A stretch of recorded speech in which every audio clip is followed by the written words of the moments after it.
Everyone, welcome to best kitchenette company में एनम। और आज हम लोग आए हैं अपनी मखमलाबाद नासिक साइड पर, जहां पर हमारा फुल 2 BHK फ्लैट फर्निश हो रहा है। इससे पहले की वीडियो स्टार्ट हो जाए, अगर आपने चैनल को सब्सक्राइब नहीं किया है तो चैनल को सब्सक्राइब कर लीजिए और नोटिफिकेशन की बेल आइकन कॉल पर क्लिक कर लीजिए ताकि मेरी हर आने वाली वीडियो आपको टाइम पर मिले। ऑब्वियसली आपने बैक साइड का एरिया देख के जज कर लिया होगा कि ये हमारा सेकेंड एपिसोड है, जहाँ पर इससे पहले हमने जो शूट किया था वो ऑन प्रोसेस वाला था। आज के इस वीडियो में पूरा 90% वर्क हो चुका है, तो मैंने सोचा क्यों ना ये वीडियो आपके साथ शेयर किया जाए, ताकि जब लाइट पॉइंट की बात आती है तो उसके भी बहुत सारे आइडियाज़ और किस हिसाब से मैनेजमेंट किया जाए वो सारी चीज़ें आज आप लाइव भी देखने वाले हो।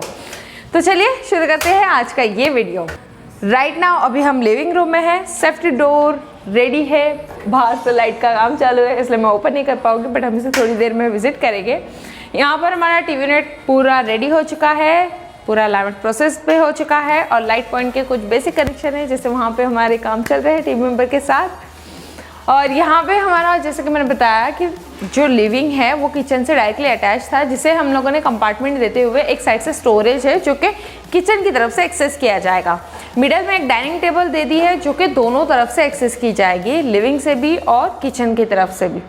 मिडल में पार्टीशन पूरा ब्लॉक कर दिया है ताकि एक कंफर्टेबल रहे दोनों साइड से, और अगर हम चेयर लेके बैठे तो ऑब्वियसली दोनों पैर हमारे अंदर रहेंगे तो हम कंफर्टेबली से यूज़ कर पाएंगे। सोफ़ा हमारा कुशन के साथ है, तो जब भी यहाँ पे जस्ट अभी शटर बाकी है एक्चुअली बिल्डर की तरफ से, जैसे ही शटर वगैरह सब लग जाएगा उसके बाद हम अपनी किचन ट्रॉली और सोफ़ा तब हम यहाँ पर पूरा सेटअप करने वाले हैं। और ये हमारा सेंटर टेबल जो कि लगभग रेडी है, पूरा रेडी है।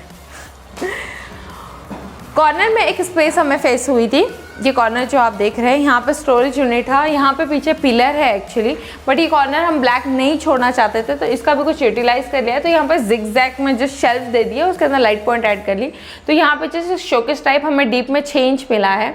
और यहाँ पे 36 mm का पूरा जिगजैग देते हुए फ्रेम और लाइट पॉइंट ऐड कर दिया। तो स्पेशली अगर आपको कुछ मोबाइल चार्ज करना है या बैटरी चार्ज करनी है तो यहाँ पर हम उस हिसाब से भी इस सारे शेल्फ को एक्सेस कर पाएंगे। यहाँ से जैसे हम यहाँ पर आ जाते हैं तो टीवी नेट मैंने आपको एक्सप्लेन कर दिया, ये फ्रेमिंग वर्क था जो कि बिल्डर की तरफ से ऑलरेडी एक एग्जिस्टिंग लैमिनेट और मेन डोर जो है वो ऑलरेडी लैमिनेट यहीं पर है। बट अब जो नया फर्नीचर का लुक और जो डिज़ाइन मैच हुई है वो हमने अपना सेफ्टी डोर, फिर टीवी यूनिट एंड देन ऊपर की पीओपी, ये पूरा थीम एक मैच किया गया है। जैसे क्लाइंट का थोड़ा सा बजट बैठ जाएगा, अपने हिसाब से मैनेज हो जाएगा, तो उसमें हम ये फ्रेम का लैमिनेट चेंज कर देंगे एंड सेफ्टी डोर का लैमिनेट और फ्रेम भी चेंज हो जाएगी।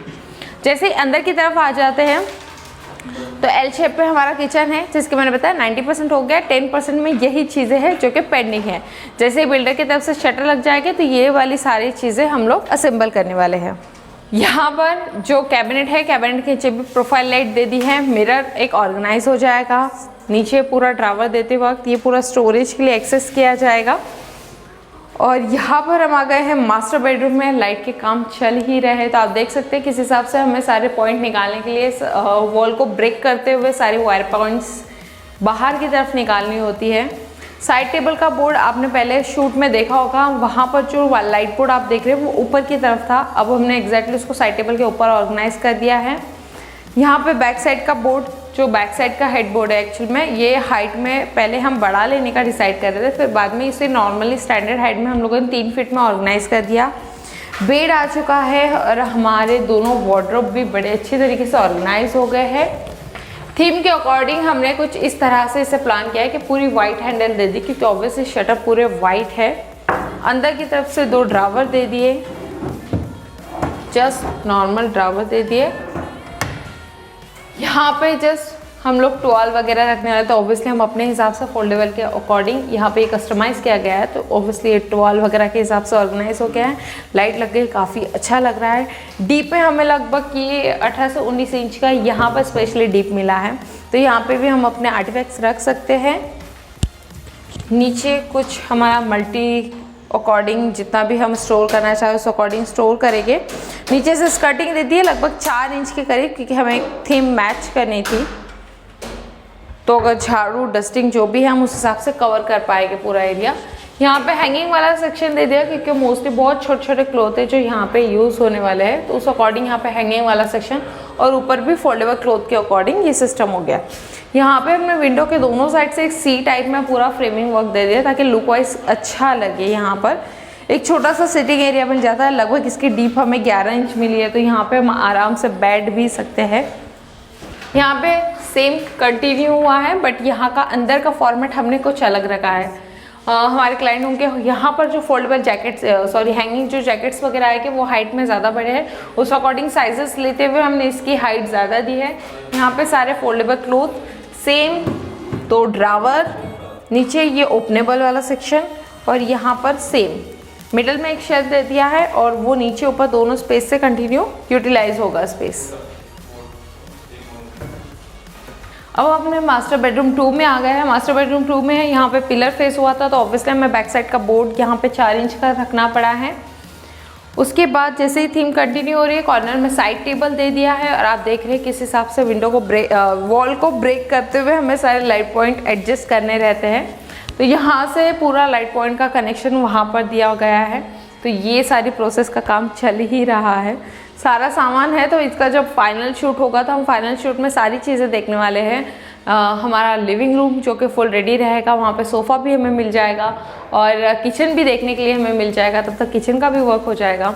मंदिर ऑलमोस्ट पूरा रेडी है, यहाँ पे भी CNC वगैरह ही सिर्फ पेंडिंग है, तो बहुत जल्द CNC भी आ जाएगी। लाइटिंग का ऑप्शन हम लोगों ने यहाँ पर दिया है, तो यहाँ पर कुछ इस हिसाब से है। फ्रेमिंग वर्क जब इसके ऊपर हो जाएगा तो ऑब्वियसली CNC में से एक्रेलिक के होते हुए ये लाइट पूरी बाहर की तरफ ट्रांसपेरेंट नज़र आती है। यहाँ पर इस तरह से पूरा ऑर्गेनाइज कर दिया गया है। अगर आपकी LED वगैरह कुछ ख़राब होती है तो काफ़ी ईजिली आप उसे यूज़ करके एक्सेस करके यहाँ से उसको चेंज भी कर सकते हैं।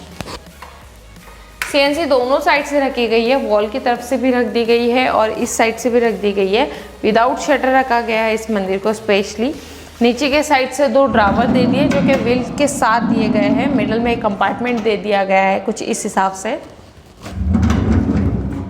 हम बहुत अच्छी तरीके से पूरे ड्रावर बाहर रिमूव करके इजीली नीचे के साइड का एरिया क्लीन करके रिटर्न अंदर डाल सकते हैं। तो इफ़ इन फ्यूचर अगर आपके घर में कभी वॉशिंग वगैरह रहा तो आप पानी से भी धोना चाहो तो नीचे का स्पेस इजीली वॉश कर सकते हैं। ड्रावर के अंदर, क्योंकि ये मंदिर स्पेशली 3 फीट का डीप में है तो कंपार्टमेंट काफ़ी बड़े थे ड्रावर के अंदर, तो इसलिए मिडल में एक शेल्फ दे दे ताकि दोनों पर्पस के हिसाब से आप अपना कुछ सेपरेट ऑयल एंड क्लॉथ का हिसाब रख सको। यहाँ पे ये कस्टमाइज़ कर दिया गया है स्टेयरकेस के अकॉर्डिंग, तो जिस हिसाब से हम भगवान के मूर्तियों को ऑर्गेनाइज करना चाहे उसे उतनी अच्छी तरीके से हम इसे ऑर्गेनाइज करेंगे। इसे हमने मूवेबल रखा है क्योंकि जिस हिसाब से आप 3D में प्लान देख रहे हो, 3D के प्लान के हिसाब से हम कृष्णा जी की मूर्ति इसके ऊपर रखने वाले हैं, उस अकॉर्डिंग हमने मूवेबल रखा है कि जब भी कुछ प्रोग्राम रहेगा तो ऑब्वियसली हमें अगर कुछ और ऑर्गेनाइज करना, सेटअप करना रहा तो हम इसे मूव कर पाएंगे। तो फाइनली ये था हमारा पूरा 2 BHK का टूर। इसके बाद जो अब हम शूट करने वाले हैं तो जिसमें पूरा फाइनल शूट रहेगा, सारी चीज़ें आ चुकी रहेगी, किचन से लेके लिविंग रूम से लेके हम सारी चीज़ें बहुत ही बारीकी के साथ देखने वाले हैं, क्योंकि अगर आप भी अपने घर के लिए कुछ प्लान कर रहे हैं तो इसमें आपको बहुत ज़्यादा आइडियाज़ मिलेंगे। चैनल को सब्सक्राइब कीजिए, वीडियो को लाइक कीजिए और जितना चाहे उतना शेयर कीजिए। मिलते हैं अगले एक नए एपिसोड के साथ, तब तक के लिए बाय।